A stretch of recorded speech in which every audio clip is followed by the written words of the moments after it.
Welcome to Mojoyminds. Every civilization that rises must answer one question: how do we maintain control over something this large? Growth is exciting. Expansion feels powerful. But once a society spreads across vast land, diverse populations, and complex economies, it must build systems to hold everything together. And those systems are never neutral. They are tools of stability and, eventually, strain. Mesopotamia developed early law codes to regulate behavior and settle disputes. Order replaced chaos. But law also centralized authority. Power gathered at the top. Kings ruled not just with force but with divine legitimacy. The ruler was seen as chosen, sometimes even semi-divine. That belief strengthened unity. It also reduced accountability. Rome perfected this machinery. It built roads not just for trade but for rapid military movement. It created taxation systems to fund armies and infrastructure. It granted citizenship strategically to expand loyalty. It used spectacle, gladiator games, massive architecture, public baths, to keep morale stable.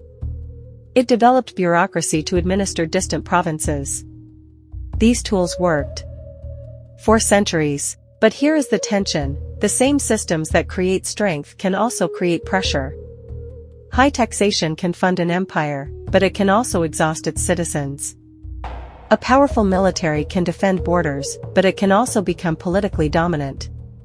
Spectacle can distract from instability, but it cannot solve structural decay. When military leaders in Rome gained more loyalty from soldiers than the Senate did, the machinery shifted. Authority blurred. Assassinations became common. The structure that once unified the empire began competing with itself. Now look at the Incas. Their empire ran on labor tax.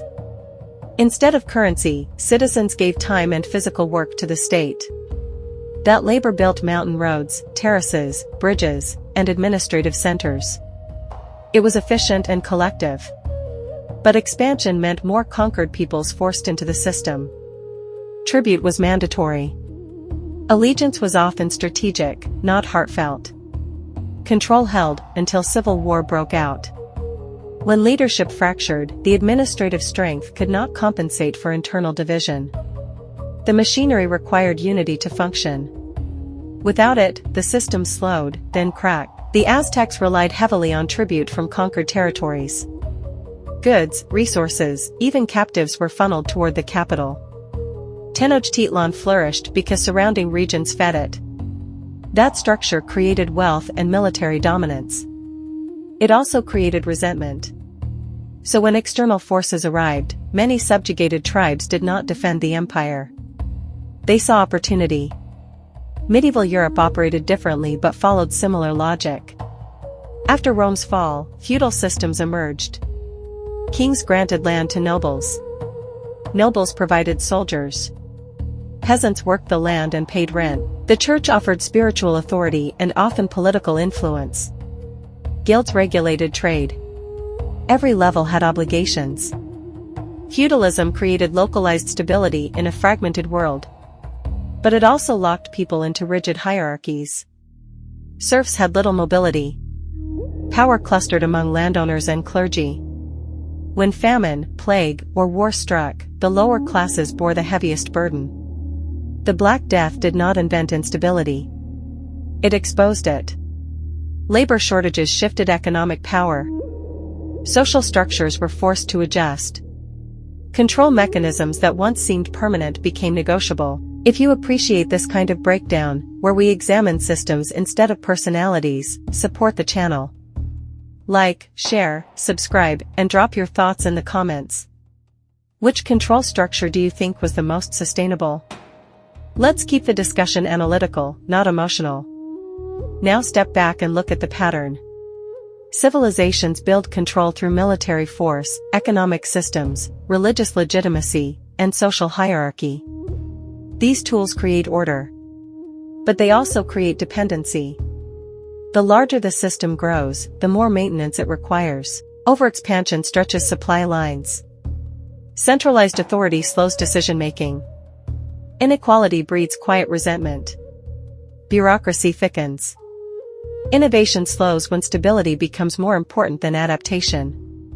And when pressure increases, whether through invasion, economic disruption, environmental stress, or internal rebellion, the system's flexibility determines survival. Flexible systems reform. Rigid systems fracture. What makes this relevant is not fear. It is awareness. Every modern society operates on some form of centralized administration, taxation, economic interdependence, media influence, and military structure. None of these are inherently destructive. In fact, they are necessary for large-scale organization. But history shows that scale amplifies weakness. When leadership loses credibility, trust erodes. When economic gaps widen too far, unity weakens. When systems serve themselves instead of their people, legitimacy thins. Civilizations rarely collapse because they are attacked.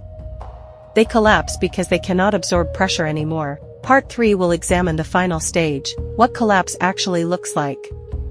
Not just invasion scenes or burning cities, but the slow psychological shift when people stop believing in the system itself. That is when rot becomes visible. Garantangi. Till the next video.